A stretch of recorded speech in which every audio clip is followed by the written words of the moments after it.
Lembra que eu falei? O córtex pré-frontal, uma área do cérebro responsável pelo controle dos impulsos, só amadurece completamente com 25 anos. 25. Deus fez de uma maneira perfeita. Ele não errou, demorou para amadurecer. Mas ele colocou do lado um cérebro amadurecido, de um pai e de uma mãe. Por isso que esse processo de escolha, de julgar o que é arriscado, o que não é arriscado, o que é bom consumir, o que não é bom consumir, é responsabilidade dos pais. Nunca foi tão fácil acessar informação, entretenimento e pessoas do mundo inteiro. Ao mesmo tempo, nunca foi tão desafiador educar filhos por conta dos celulares, redes sociais, jogos eletrônicos e dos influenciadores digitais que passaram a disputar diariamente a atenção das crianças e dos adolescentes, influenciando seus valores, seus comportamentos e até mesmo enxergar a si mesmos e a Deus diante dessa realidade.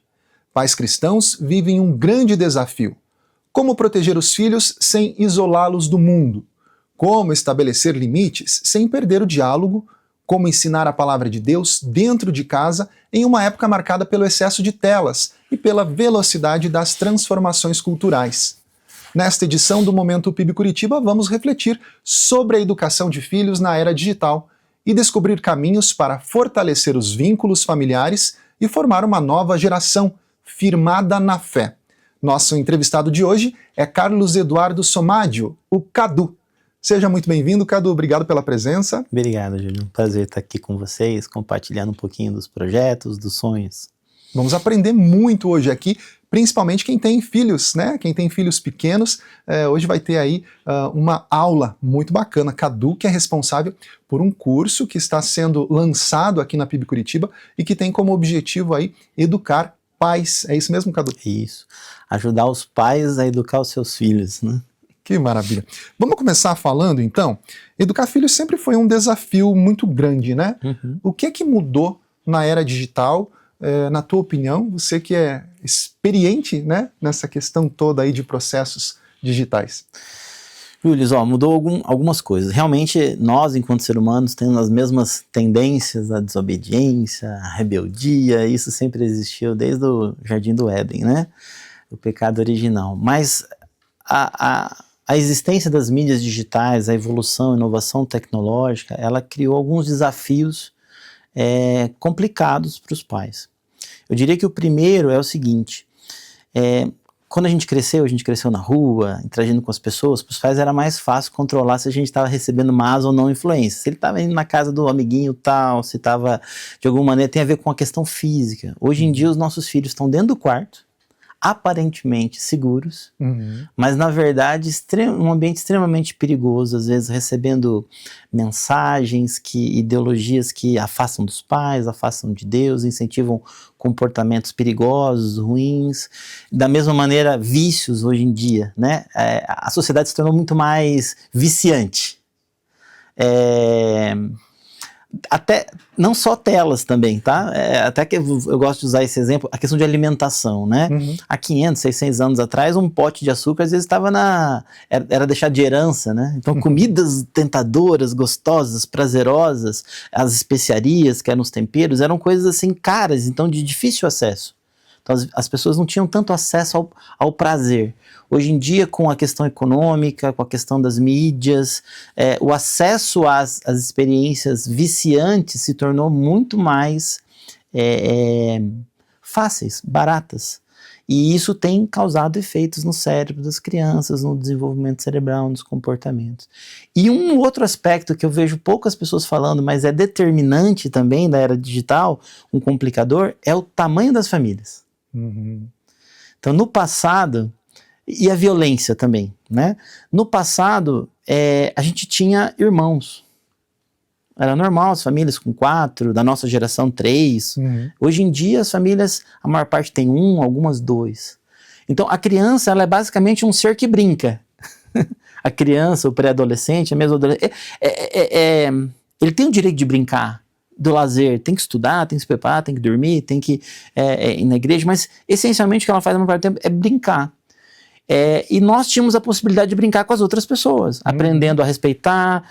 Quando a gente não respeitava, a gente recebia as consequências disso. Se nossa família não era muito grande, a gente brincava na rua. Eu fui educado na rua. Sim. Mas que a gente tinha que falar assim, mãe, eu não vou ficar na rua, eu vou entrar na casa do fulano para saber onde é que estava.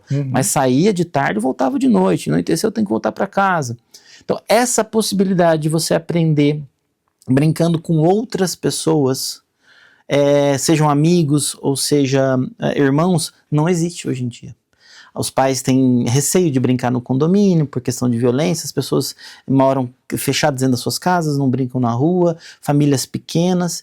Isso está fazendo com que sobre o que para eles brincarem? As telas. Que muitas vezes oferecem experiências viciantes. Muitas vezes oferecem experiências com ideologias por trás, que às vezes ridicularizam o papel da autoridade, dos pais, né? Tem um desenho famoso ali de um porquinho cor-de-rosa que sempre ridiculariza a figura paterna como uma pessoa bonachona, que não manda nada, que, né? Outras figuras de autoridade, como Deus, a Bíblia. Então, toda uma desconstrução e de um incentivo à questão da rebeldia. E isso tem acontecido dentro dos conteúdos, né? Eu venho um pouquinho, sou engenheiro de formação, mas trabalhei com a indústria do entretenimento. A gente vê muito dessas ideologias de normalização de algumas coisas que não são normais, segundo a Bíblia, inseridas dentro desses conteúdos que a gente chama de guerra cultural. Então, eu acho que esses 3 elementos, né? Famílias menores, que a criança não tendo como brincar, essa é uma realidade da era digital. As experiências de entretenimento, elas são mais viciantes, não só para crianças, mas para adultos também. E esses aspectos do conteúdo hoje em dia são muito mais com ideologias nocivas do que desenhos de 30 anos, 20 anos atrás, né? Existe uma guerra cultural que se expressa através da indústria do entretenimento, que não tinha isso antes da era digital. Pois é. E sabe o que eu fico pensando? Por exemplo, a minha geração, né? Eu também brincava na rua, a gente não tinha celular, né? A gente escrevia um bilhetinho para a mãe, deixava na mesa, mãe, estou na casa de fulano, né? E aí voltava no fim do dia e jogava videogame, né? E assim, foi o começo do videogame lá com Atari, Mega Drive e tal. E naquela época as pesquisas já mostravam essa questão da aceleração, né, dos impactos na nossa mente, no nosso cérebro. Como é que dá pra gente fazer esse paralelo, né? Lá a gente tinha esses videogames, eram mais arcaicos, hoje os jogos são muito realistas, né? Isso tem um impacto também? Profundo, Júlio. A gente pode dizer que a gente iniciou essa era digital na nossa infância. A gente tinha um Atari, mesmo alguns um pouquinho mais sofisticados, mas não eram tão imersivos. Sim. Eles não eram projetados de uma maneira viciante. Então, como eu falei, eu venho da área de engenharia e eu acabei trabalhando no Instituto de Inovação nessa área de inovação na área de comunicação, ambientes imersivos, uso de jogos no processo de ensino, de comunicação como um todo. E eu tive a oportunidade, então, de trabalhar no desenvolvimento de alguns jogos. Eu, pessoalmente, sou mais voltado para a área de jogos educativos, trabalhei, fui fazer pedagogia depois também, mas tive contato com jogos de entretenimento puro. E a forma como um jogo é projetado, ele leva em consideração aspectos neurológicos, né, que a gente fala da dopamina, a mudança de fase, né, então você de alguma maneira está dosando ali, ao projetar a mecânica, o funcionamento do jogo, um processo de retenção da atenção, de manter a pessoa conectada, né. A gente chama hoje do mercado da atenção. Hoje a dificuldade é conseguir a atenção das pessoas. Sim, né, a grande disputa que existe hoje em dia. Então existem toda essa ciência por trás disso. O problema é que isso acaba gerando impactos no desenvolvimento cerebral das crianças, até dos adultos também, né? Então, os tipos de jogos que a gente tem hoje não são os mesmos tipos de jogos que a gente teve na infância. Eles são extremamente mais viciantes. Eles têm, às vezes, até modelos de financiamento, de negócio que a gente fala, né? Eu costumo recomendar com os pais que não deixem seus filhos jogar jogos que a gente chama pay to win, pagar para ganhar. Então, muitos jogos, aparentemente, são de graça. Né? de graça. O filho começa a jogar, tudo mais, mas daqui a pouco ele vem, pai, eu quero comprar aqui uma moedinha, porque eu quero uma arma nova, algum tipo de ferramenta que me permite passar de fase. Então, se você não pagar, você não ganha. E aqueles que não pagam acabam se tornando uma espécie de cidadão digital de segunda categoria. Ele não consegue atingir níveis mais altos, ele não consegue atingir uma certa status dentro do jogo. Isso tem impactos na autoestima, na identidade da criança. Então, a indústria, do modo geral, ela acaba criando esse processo que, no final, ela quer, de alguma maneira, tornar o jogo rentável. E isso acaba... As redes sociais é a mesma coisa, né? É o mesmo processo ali que você cria uma oportunidade de gerar algum tipo de satisfação através desse mecanismo da dopamina. O grande problema, Júlio, é que as crianças e adolescentes, elas estão em formação cerebral, né? Tem uma área do cérebro que é extremamente importante, chamado córtex pré-frontal. É a parte da frente aqui. Essa área, ela só se desenvolve completamente aproximadamente 25 anos de idade. Olha só. Então, o que está acontecendo? Essa área, ela é responsável pelo controle dos impulsos.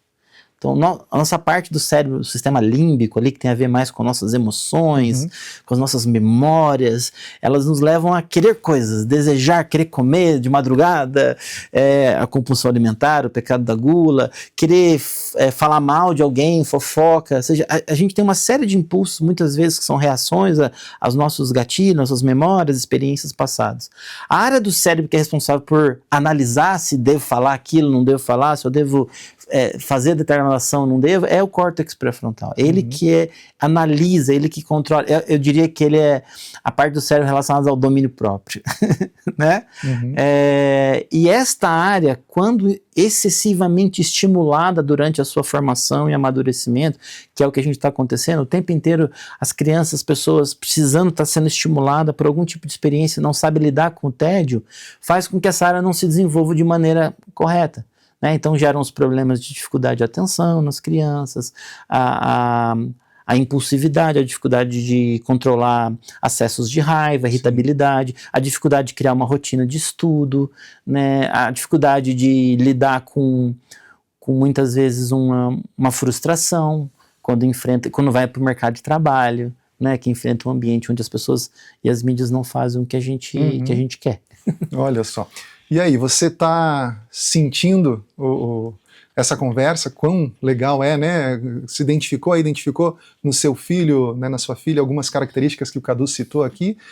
Ao mesmo tempo, a gente sabe que jogos são muito bem-vindos, são muito proveitosos, né? Porque nos desenvolvem o interesse de querer aprender para conseguir passar de nível, né? Perfeito. Tem todo esse lado positivo também, né, Cadu? Tem sim, eu sou um projetista de jogos educacionais. Conta pra gente um pouquinho o que está por trás disso. Eu acho que jogos nada mais são do que uma simulação da realidade, né? Os jogos, eles de alguma maneira tentam criar um contexto, uma história, uma motivação, uma missão, como você falou assim, né? Uma missão que gera um motivo para a ação de aprender, que gera a motivação de aprender. Esse a gente usa muito no projeto de jogos. A missão, a cumprir o objetivo do jogo, gera a motivação para o desenvolvimento do personagem, que em última instância é o próprio jogador. A gente pode, é uma ferramenta. A gente pode usar os jogos, muitos desses jogos estão associados a histórias, como Jesus fazia, ele contava uma parábola. Ele queria ensinar um princípio, ele trazia aquele princípio para a realidade do dia a dia daquelas pessoas, da realidade de um pastor de ovelhas, da realidade de uma dona de casa, né? Ele ilustrava aquele princípio bíblico dentro de um contexto de histórias, como os jogos fazem. Né? Os jogos mais impactantes são principalmente esses jogos de ambientes, esses mundos virtuais, né? Então a gente pode e deve usar esse tipo de inovação na comunicação a passar a mensagem do evangelho, a passar valores de convívio, de amor ao próximo, de amor a Deus, de uma harmonia familiar. Não tem sido tão usado para o bem como tem sido usado para o interesse econômico, vamos dizer assim. E pior, tem sido usado também para o interesse de comunicar ideologias contra a Bíblia, né?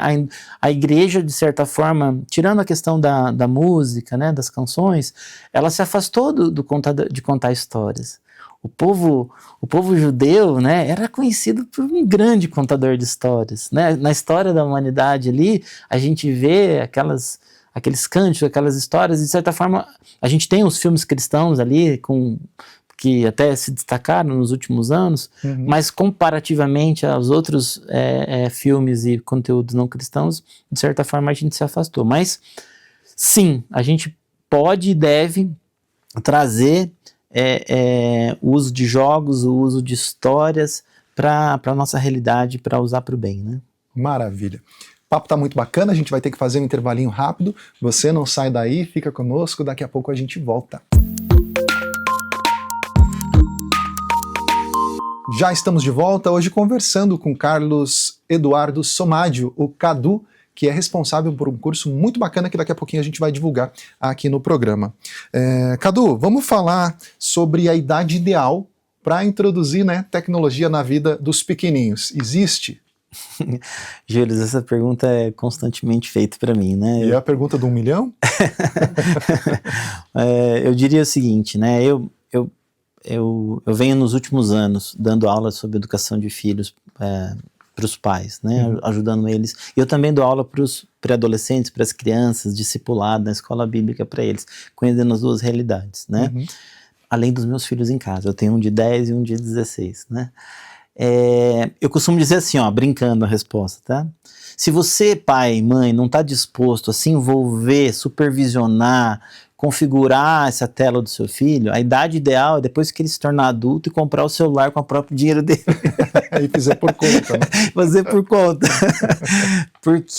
Mas se você, pai, está disposto a buscar preparação, a dedicar tempo, a supervisionar as experiências, os conteúdos, as interações que o teu filho está tendo nas telas, não colocando uma regra, tá? Estou falando aqui como uma experiência. A partir do ensino fundamental, 6, 7 anos, você permitir que talvez ele comece a ter um acesso bastante limitado a um tablet, a um celular em momentos pontuais, né?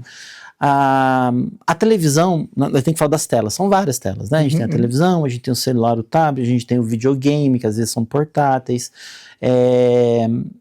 Eu diria que a televisão, ela naturalmente entra na realidade de qualquer família, e ela deve ser a tela priorizada, e não só para qualquer tipo de conteúdo, tá? Mas conteúdos mais longos, de 40 minutos de preferência, no mínimo de 25 minutos. Aqueles conteúdos infantis de pequenos, 7 minutos, 5 minutos, muitas vezes que a gente tem alguns serviços de streaming aí, vídeos aí que a gente conhece, mesmo que dizem voltados para crianças, mas não são tão seguros assim. Então, para criança, TV até no mínimo 5, 6 anos, nada de celular. E aí eu vou dizer para você, aí eu escutando o pai falando assim, meu filho não tem celular. Mas ele vai lá e dá o celular dele. A babá digital. Isso é terrível, porque o celular de um adulto ele está configurado e parametrizado para oferecer conteúdos de adulto. No momento que você deixa uma criança com um celular não configurado para uma criança, com as proteções, com os algoritmos balanceados e configurados para uma criança, é muito mais perigoso. Né? Então a gente tem que resistir ao máximo a dar o celular do pai, ou mesmo até pelo menos 6 anos. A partir do ensino fundamental, que a criança começa a ter contato geralmente fora da família, começa a ir para uma escola com os outros, você fala, surge um pouco da pressão social, né? O filho está jogando, o amiguinho está jogando algum determinado jogo, tudo mais. Eu diria que tem que dar um celular muito bem configurado, Júlio, controle parental.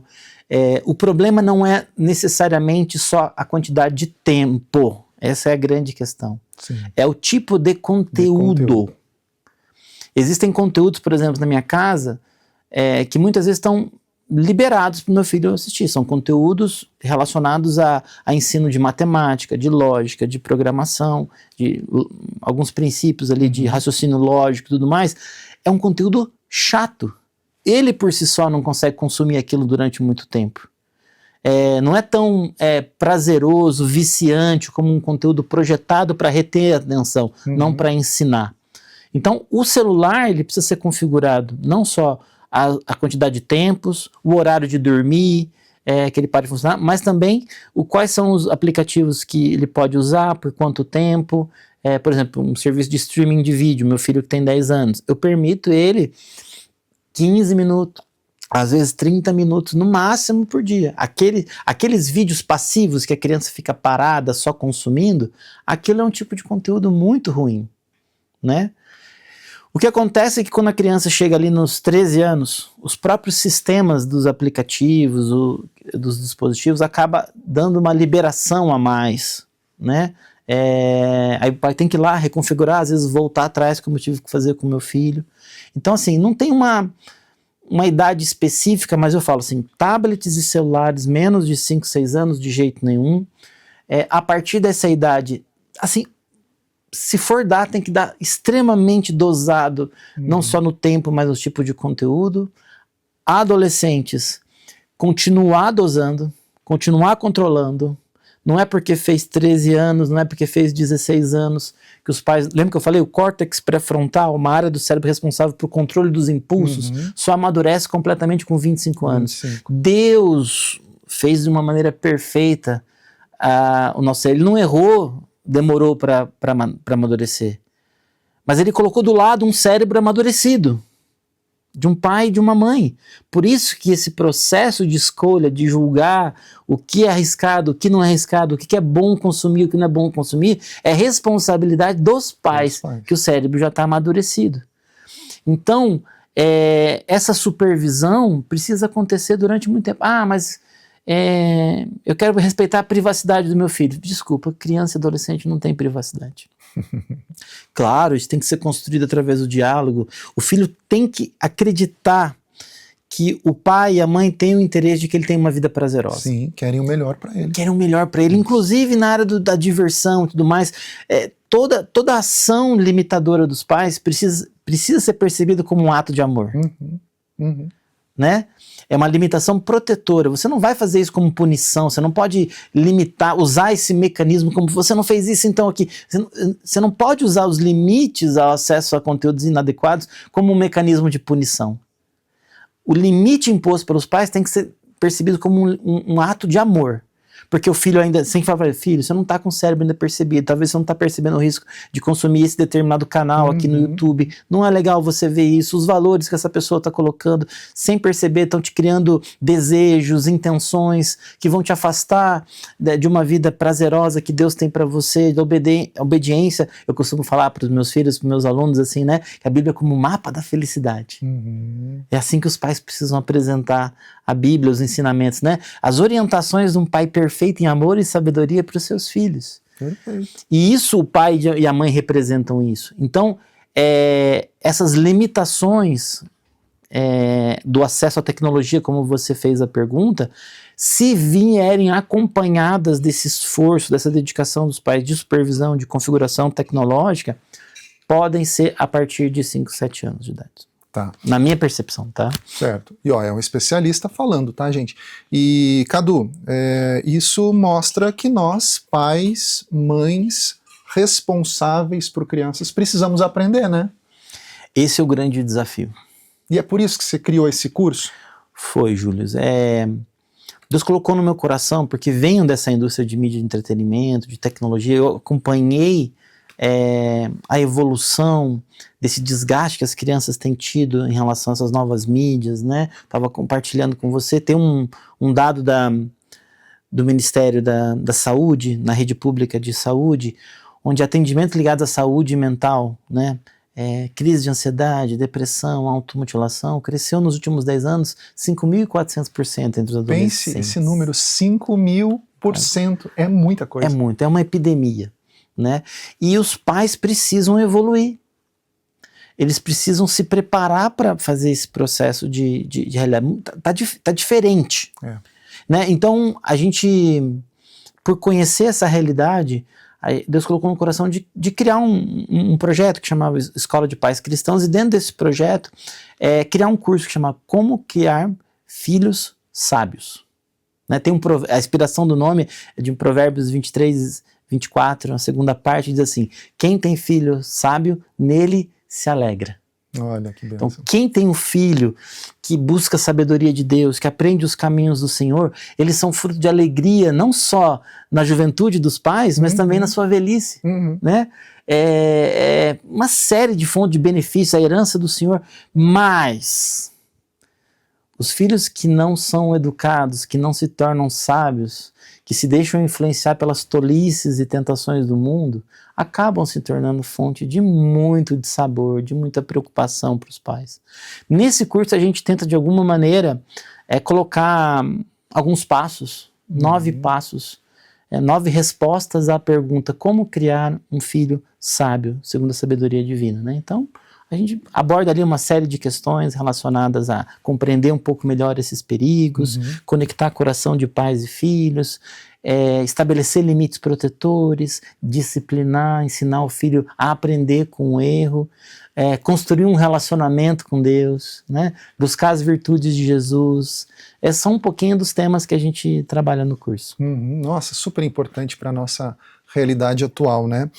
E eu sempre comento, assim, quando a gente conversa, né, com outros amigos, enfim, eu sou jornalista, né, pesquisador, professor, e aí a gente sabe por que os telejornais exibem tantas notícias trágicas, tristes, desgraça, né? Porque são notícias que dão audiência, e o telejornal, ele depende da audiência, né? Por que os videogames têm tanta violência, né? Tem muitos videogames aí que são o desejo da criançada, são de luta, de armas, né? Também porque despertam esse desejo, né? É mais ou menos isso que a indústria hoje tem visualizado, Cadu, porque também tem a indústria do bem, né? Alguns telejornais já começaram poxa, eu estou formando pessoas que têm essa mente muito negativa, que estão se autodestruindo, que estão ficando ansiosas, então vamos colocar mais notícias positivas, né? Mais jogos né, instrutivos, educativos, tem a ver? Tem. Para chamar a atenção e para reter a atenção, as mídias, vamos dizer assim, os produtores de conteúdo, né, do modo geral, colocam aquilo que de alguma maneira atenda a uma necessidade, a um desejo, né? Às vezes a gente fala gatilhos, né? Eu também trabalhei com o mercado da publicidade ali, né? Até vale contar uma história, em determinado momento da minha vida eu estava trabalhando para publicidade mais pesada, vamos dizer assim, no sentido de que veio uma demanda de uma grande varejista nacional, falou, Cadu, você que trabalha com essa questão de jogos e cria algum tipo de projeto para meninas de 10 anos de idade, alguma simulação, algum jogo. Preciso vender. Que já se habitue a comprar aqui na minha marca, e quando ela adquirir poder... Então assim, eu vi que a cultura do consumo, no caso, incentivar uma cultura do consumo, vender está por trás de grande parte dessas intenções. Nos jogos, vender componentes que passam de fase. Então, muita questão, a intenção é vender algum tipo de produto. E isso vai explorar todo tipo de desejo. Sejam desejos, como Jesus falou, que nosso coração do homem é cheio de maldade e tudo mais, as mídias vão de alguma maneira explorar isso. Só que nós temos desejo também, um desejo de ter relacionamento com Deus, é um buraco que está no coração de todos nós. Nós temos desejo de ter uma boa relação com os nossos filhos, com a nossa esposa, com o nosso marido. Esse desejo de relacionamentos saudáveis é um desejo que a gente procura estimular quando a gente quer usar dessas ferramentas para o bem, né? E por isso que a gente trabalha até mesmo esse projeto da questão de educação de filhos, você construir relações próximas, prazerosas dentro de casa, que possam perdurar. Tem uma pesquisa de Harvard que pesquisou nos últimos quase 100 anos ali o que é o segredo da felicidade. Então eles vêm acompanhando 800 alunos, lá desde 1948, se eu não me engano, vendo se eles são felizes ou não ao longo da vida. Então eles são entrevistados de tempos em tempos e perguntam, essa pessoa ficou rica, ficou famosa? O que tornou aquelas pessoas que de alguma maneira relatavam ter bem-estar, felicidade na vida, qual foi o fator? E não foi dinheiro, não foi fama, o fator que mais determina o bem-estar, a felicidade, segundo a própria ciência, mas a Bíblia também já sabia isso há muito tempo, relacionamentos sólidos, inquebráveis. Nós sabemos que o relacionamento com Deus é o amar a Deus sobre todas as coisas, é o relacionamento mais importante. E depois com as pessoas, o amar o próximo como a ti mesmo. Então, a construção de relacionamentos pode ser a intenção do coração do homem, o desejo do coração do homem que nós podemos usar em jogos com boas intenções. Maravilha. Cadu, a gente agora está se despedindo da nossa transmissão no rádio, né, na Marumbi FM. Deixa para as pessoas aí como elas fazem para participar do curso. Joia. Então a gente está lançando esse curso agora aqui na PIB Curitiba. A gente criou uma página no site da PIB para dar as orientações, encaminhar para as turmas que estão abertas. O endereço é www.pibcuritiba.org.br/filhos-sábios. Maravilha. Tá? Então ali tem as orientações, quais são os temas, as turmas, o tema do curso. As datas, né? Como é que você faz a inscrição. Então tá tudo ali. Bom, para você que está nos ouvindo na rádio, então, tenha um excelente dia e assista, né, a versão estendida no nosso canal do YouTube, @Rede Super Curitiba ou na Rede Super Canal 31.1. A gente faz agora mais um intervalinho comercial e daqui a pouco a gente continua falando com o Cadu sobre essa temática tão importante e necessária nos dias de hoje. Estamos de volta a Momento PIB Curitiba, hoje conversando com o Carlos Eduardo Somádio, o Cadu, especialista aí em educação de filhos, principalmente quando diz respeito ao uso das telas, né, acessórios que são hoje fundamentais, a gente não tem mais como viver sem, mas que também são muitas vezes perigosos. Cadu, recentemente a gente teve aí nos veículos de comunicação muitas notícias de assediadores sexuais que conseguem marcar encontros com menores, né, por meio dos chats, dos jogos. Essa é uma situação que vem aumentando cada vez mais, né? Vem, e é um problema complexo. Quando chega nesse ponto já de estar... Ele não começa assim, a criança e o filho, ele não começa assim já ficando suscetível a esse tipo de abordagem. É um processo que vai se construindo, né? A gente percebe, quando a gente estuda os casos mais graves, a gente vai atrás para entender o que aconteceu. Normalmente são crianças associadas a um isolamento social. Desconectadas emocionalmente dos pais, dificuldade de estabelecer amigos no mundo que não é digital.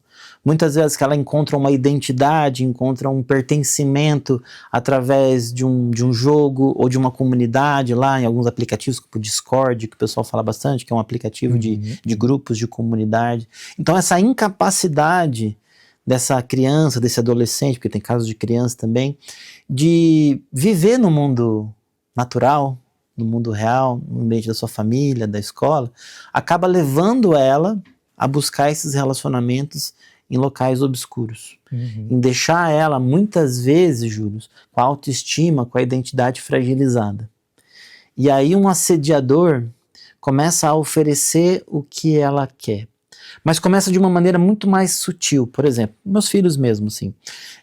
Esses jogos que você precisa, às vezes, de uma armadura diferente, de um objeto especial no jogo para passar de fase, eles começam dizendo assim, eu consigo te dar esse objeto, mas para isso você tem que clicar nesse link aqui e participar da minha comunidade, fazer um cadastro aqui, né? E aí começam o diálogo oferecendo esse tipo de objetos, de desejos dentro dos ambientes digitais. Os pais precisam ter algumas preocupações, algumas ações para prevenir isso. Vamos lá, nos casos iniciais, a questão do diálogo dentro dos jogos, das digitais. Então, quando você instala aplicações de controle parental, quando o celular do seu filho está bem configurado, tem uma possibilidade, não vem selecionado por padrão, mas tem uma possibilidade de você bloquear diálogos, mesmo nos controles parentais dos jogos, desses famosos. Então, não é só configurar o controle parental que o pessoal mais trabalha aí, que é o Family Link, que é o de graça. Tem cada jogo, geralmente grandes jogos, eles têm um controle parental dentro de cada jogo. Minecraft, plataformas de jogos do Xbox. Então tem ali uma forma de você configurar, e uma das configurações mais comuns é não permitir o chat, o diálogo no jogo. Então para crianças pequenas e um pouquinho mais velhas também, através do diálogo, falar para os filhos não usarem esse mecanismo. Se for conversar, às vezes conversar através de aplicativos de conversa que você controla, Então, não usar os mecanismos de chat do jogo. Mas eu acho que a grande questão para chegar nesses níveis de assédio que você compartilhou aqui é o vínculo entre pais e filhos. Sim. Né? É o vínculo de amizades, construir boas amizades, de preferência dentro da igreja, né? De pessoas que tenham valores como os nossos. E isso não constrói de uma hora para outra. O pai não pode se atentar a isso só quando já está o problema estabelecido. Porque corrigir é muito difícil. Exato. É possível. O poder do Espírito Santo, da palavra, a gente pode atuar em todos os casos. Mães, pais, não percam a esperança.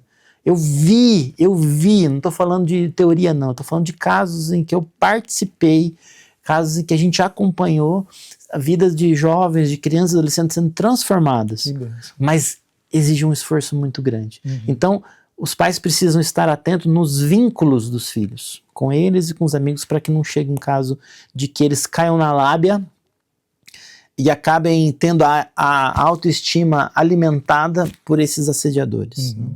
Não, e outra, uma coisa que também tem acontecido muito é a questão de fotos e vídeos, né, das crianças sendo modificadas pela inteligência artificial, e muito por quê? Porque os próprios pais muitas vezes postam essas imagens, ou a criança acaba postando, né, as imagens sem o conhecimento dos pais. Então é fundamental que a gente de fato tenha participação, né? E aí eu queria entrar numa outra pergunta para você, né, sobre essa questão da não terceirização da educação, né?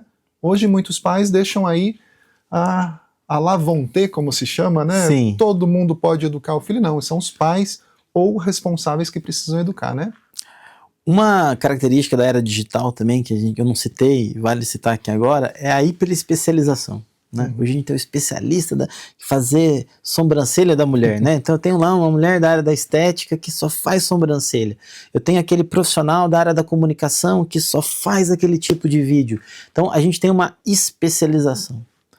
E isso leva os pais a querer entregar a educação moral dos seus filhos, do que é certo, do que é errado, para a igreja. Não, eu me esforço, eu levo ele lá na igreja, mesmo quando eu estou cansado. Ou não, eu me esforço para pagar uma escola confessional, cristã, para ele estar numa escola particular, não ficar...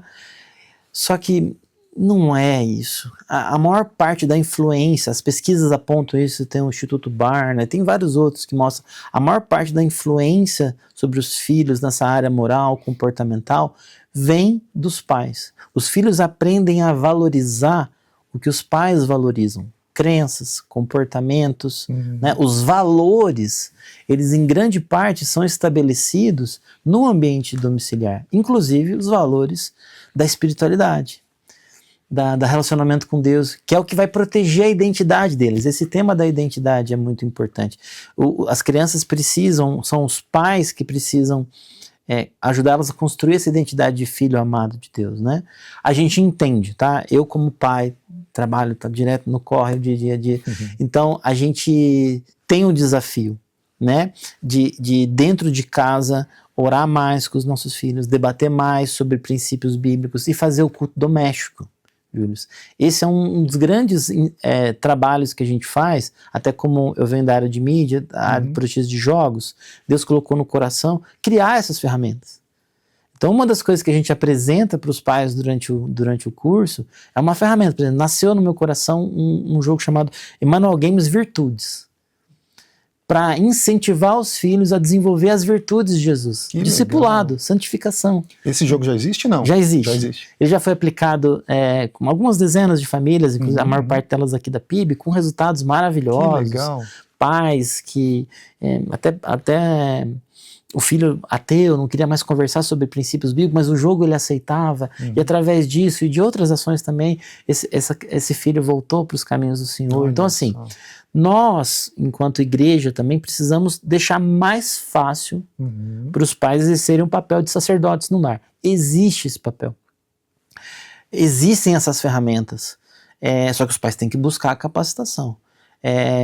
Eles precisam dedicar tempo também. Por exemplo, no curso eu costumo falar sobre o dia sem telas, que os pais às vezes, quem implementa vira uma rotina, assim, tipo assim, escolher uma noite na semana, uma única noite, a partir das 8 horas, que seja 7h30, eu brinco pra ele assim, Ninguém pode ter tela, nem a televisão. E aí o que acontece? Os jogos de mesa, as conversas, o prazer de estar junto dentro das famílias, às vezes com pequenos passos, pequenos e prazerosos passos que a gente pode dar, a gente muda a realidade da educação dos filhos. Sim. Criando esse desejo de estar junto, criando o lazer, o prazer de se divertir em família, onde tem conexão. Então, é muito disso que a gente, de alguma maneira, busca passar para os pais os nossos cursos e conteúdos. Né? Que legal. Esse game que você falou, ele está aberto para as pessoas acessarem? Não. É uma estratégia do... É um game de jogo de cartas. Ah, tá. É um jogo de cartas que a gente está aplicando, por enquanto, só com as famílias que participam do curso. Ele ainda não está aberto para outras famílias, está numa fase ainda final de desenvolvimento ali, que a gente compartilha com as famílias que participam do curso. Que maravilha, hein? É mais uma estratégia, mais uma ferramenta, né? E como é que a gente consegue, Cadu, por exemplo, lá, o filho já está viciado nas telas, né? Principalmente no celular, nas redes sociais, nos shorts da vida, né? Você disse que ainda tem solução, né? Deus, ele opera milagres, mas como é que a gente, né, pessoas de carne e osso, podemos ajudar esse jovem que está ali com esse problema, né? Júlio, eu vou tentar dar uma resposta simples e depois explicar ela um pouco melhor. A Bíblia nos ensina um conceito chamado jejum. Então, mesmo os cientistas aí que não são da área do cristianismo falam do jejum de dopamina. Então, a gente precisa diminuir a quantidade de estímulos. Né? Uma criança que já atingiu um nível de uma criança, um adolescente, às vezes até um adulto, atingiu um nível de dependência, é uma dependência química. São os mesmos processos de dependência de drogas ilícitas. O mecanismo cerebral é o mesmo e o tratamento muitas vezes é muito parecido ou com princípios parecidos. E o jejum acontece nos tratamentos. Exato, abstinência. Também, né? Então, assim, quando eu falei aqui na pergunta anterior sobre a noite sem telas, o dia sem telas, esse é um exemplo. Se a família está com dificuldade de ficar algumas poucas horas sem telas, já é um indicativo que um processo de vício já está estabelecendo. E uma vez estabelecido, a gente precisa perseverar em outras fontes de prazer, que não aquela que ele obtém através do celular, que a Bíblia diz que é lícita.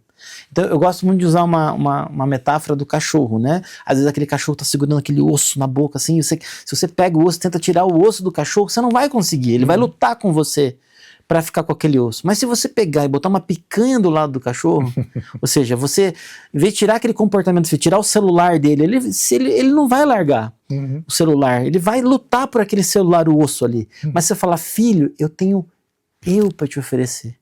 Um tempo comigo pra gente brincar, um tempo que a gente busque o prazer da presença, de louvar aqui em casa. Então você tem que substituir o que ele percebe como uma fonte de prazer, que é o celular, por uma outra fonte de prazer que é lícita, que Deus ensina que é mais poderosa, né? Que é estar com o pai, orando junto, com a mãe, buscando a presença. Então você tem que buscar as fontes corretas de prazer. Né? E não é de uma hora para outra que isso acontece. Esse é um processo de construção, Paulo chamava de metanoia, né? De transformação, de renovação de mente. Né? A Bíblia tem todos os caminhos para a gente fazer essa renovação de mente. Quando a gente já está num processo de vício, seja ele celular, seja ele outros tipos de vícios, o caminho de volta a gente sabe que é um pouco mais difícil, mas quantos testemunhos a gente não vê? Né? E eu costumo dizer assim que o poder do amor de um pai e de uma mãe transforma. É transformador. E essa transformação não acontece só na vida do filho. Muitas vezes os pais chegam para fazer os cursos com a gente dizendo assim, Júnior, meu filho tá cheio de problema, tá viciado no celular, tá brigando, tá rebelde, grita comigo, não estuda direito. Ah, legal, eu escuto lá, até peço para eles preencher lá um formulário, beleza. Aí quando começa o curso, eles começam a perceber que para mudar o filho, ele precisa mudar a relação entre pais e filhos. Sim. E para mudar a relação entre pais e filhos, precisa mudar o pai e a mãe. Então, quando os pais, por amor ao filho, que quer dar uma boa educação aos filhos, entram num processo de transformação familiar, buscando cada vez mais ter a mente de Cristo, viver a vida seguindo o mapa da felicidade que é a Bíblia. Né? Que legal. Cadu, e para a gente encerrar o programa, a conversa está muito legal, mas o nosso tempo, infelizmente, é curto. Queria que você lembrasse, sim, de alguma situação, né, que você participou ali da mudança, o que te traz, né, o que preenche o coração quando você sabe que uma família foi ali reconstruída ou conseguiu que o filho, né, largasse ali o celular. Acho que deve mexer com algo positivo dentro, né? Mexe, é emocionante. Eu vou contar um caso de uma família que estava com um filho de aproximadamente 10 anos de idade e ele estava extremamente rebelde. Tinha essa questão do celular também, do uso compulsivo do celular, mas principalmente também de agressividade em relação à mãe, ao pai, né? Ele estava por um processo de diagnóstico de um transtorno chamado TOD, transtorno opositor desafiador, né? Então a escola falou, talvez ele esteja com esse transtorno, porque ele está muito rebelde, muito agressivo, e os pais vieram fazer o curso. E eu lembro que a gente trabalhou uma lição assim que era o poder do amor gracioso, o amor incondicional. Então eu passei uma lição para aquela mãe dizendo assim, quando chegar em casa você vai segurar nas duas mãos essa criança, vai olhar dentro do olho dela e dizer assim, a mamãe te ama profundamente, e porque ela te ama, ela vai colocar esta aqui limitação, ela vai colocar esse limite, vai te dar essa disciplina aqui e tudo mais. Enquanto ela falava, declarava o amor dela e apresentava isso como um ato de amor, a disciplina, a criança chorava. No dia seguinte, ela estava na casa dos avós que ficavam, né? E a mãe foi buscar na casa dos avós, a avó perguntou, o que aconteceu com o nosso neto, seu filhinho?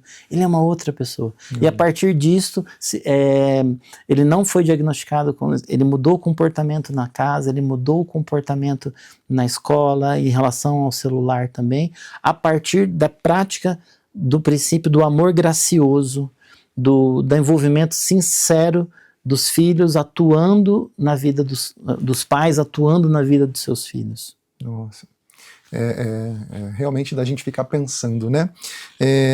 Vamos deixar mais um recado, um convite para as pessoas que estão em casa e que estão precisando desse curso, né? Acho que boa parte aí da população poderia fazer para ter essas dicas valiosas, né? Uma mensagem, eu digo assim, queridos, vale a pena investir em buscar preparação para construir filhos sábios segundo a sabedoria de Deus. Como Provérbios 23, 24 diz, né? Quem tem filho sábio, nele se alegra, é fonte de alegria. Mas a gente precisa ser intencional. Não é difícil. Às vezes são poucos princípios e mudanças que a gente faz na realidade de uma família que tem o poder de transformar, mas precisa dar o primeiro, o segundo e o terceiro passo, né? Precisamos transformar o amor de pais e mães em ação de capacitação, de buscar sabedoria para educar os filhos. Cadu, muito obrigado, que Deus te abençoe grandemente aí, Amém. Que o curso tenha muita gente interessada fazendo, e a gente vai te convidar mais vezes para vir falar sobre esse assunto. Amém, estou à disposição. Maravilha. E aí você pode, né, colocar em prática essas dicas que o Cadu deu aqui pra gente. Se tiver interesse, faça o curso. Está aparecendo aqui na tela as informações sobre a inscrição. E compartilhe esse vídeo com mais pessoas, porque a gente sabe que essa questão, né, esse problema do vício em telas tem afetado muita gente e tem prejudicado, trazido prejuízo a muitas famílias. Momento PIB Curitiba fica por aqui, nos vemos numa próxima edição.